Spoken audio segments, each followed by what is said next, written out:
Shalom, selamat datang kembali di Renungan Singkat ST Sampel Bandung. Pada kesempatan hari ini, saya Kristi akan membawakan renungan singkat yang terambil dari 1 Samuel pasal 2 ayat 27 hingga 35. Baik, sebelum itu mari kita berdoa.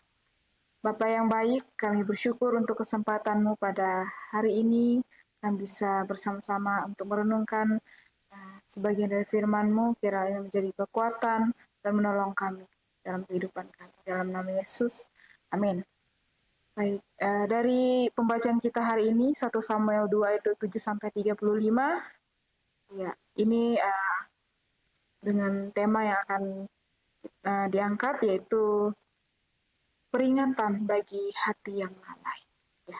Dari pembacaan 1 Samuel ini, pasal 2, bacaan hari ini itu menceritakan tentang Allah yang menegur keluarga Imam Eli, di mana Imam Eli ini dia membiarkan anak-anaknya berbuat jahat di hadapan Tuhan, meskipun Imam Eli sendiri mengetahui kesalahan anak-anaknya, dan ia tidak mengambil tindakan yang tegas terhadap anak-anaknya ketika dia mengetahui anak-anaknya melakukan kejahatan. Di sini kemudian Tuhan mengutus seorang nabi untuk menyampaikan firman yang sangat tegas dan keras, seperti yang dikatakan di ayat 30, mengatakan demikian, "Aku akan menghormati orang yang menghormati aku, tetapi orang yang menghina aku akan dipandang hina."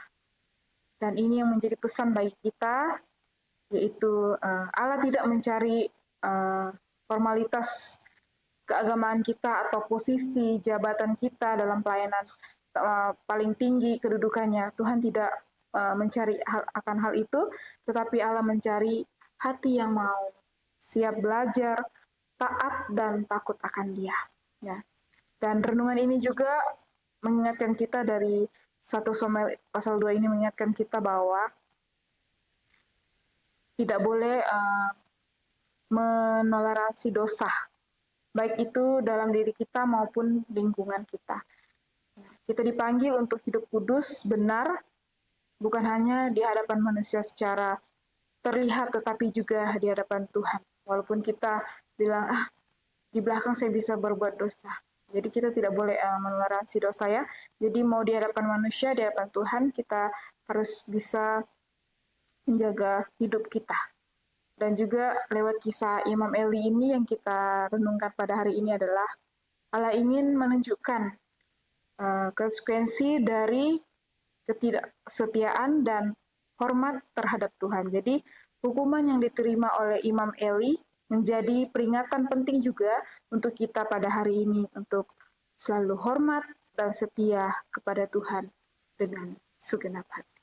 Jadi apa yang kita bisa pelajari dari kisah keluarga Elia, di mana Tuhan menghukum keluarganya karena kesalahan anak-anak yang melakukan kesalahan di hadapan Tuhan, dan Tuhan tidak senang melihat akan hal itu.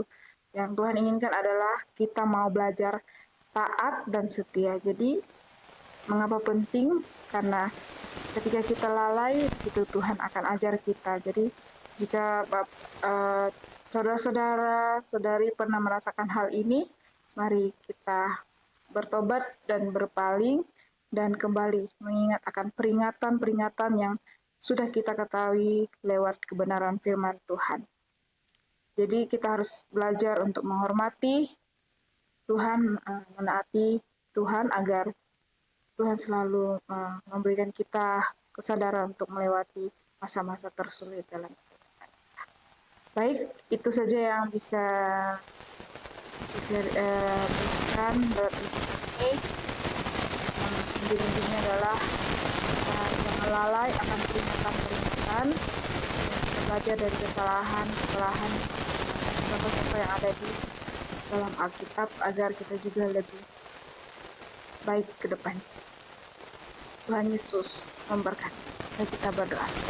Tuhan, kiranya lewat kisah dari keluarga Imam Eli mengajarkan kami untuk memperhatikan peringatan-peringatan perintah-perintah yang Engkau sudah tentukan dalam kehidupan kami untuk kami belajar taat dan hormat. Dan biarlah kami juga bisa patuh akan hal-hal yang Engkau sudah tentukan dalam kehidupan kami untuk kedepannya lebih baik lagi. Berkati orang-orang yang mendengarkan, biarlah kiranya menjadi kekuatan bagi kami semua. Dalam nama Yesus, amin.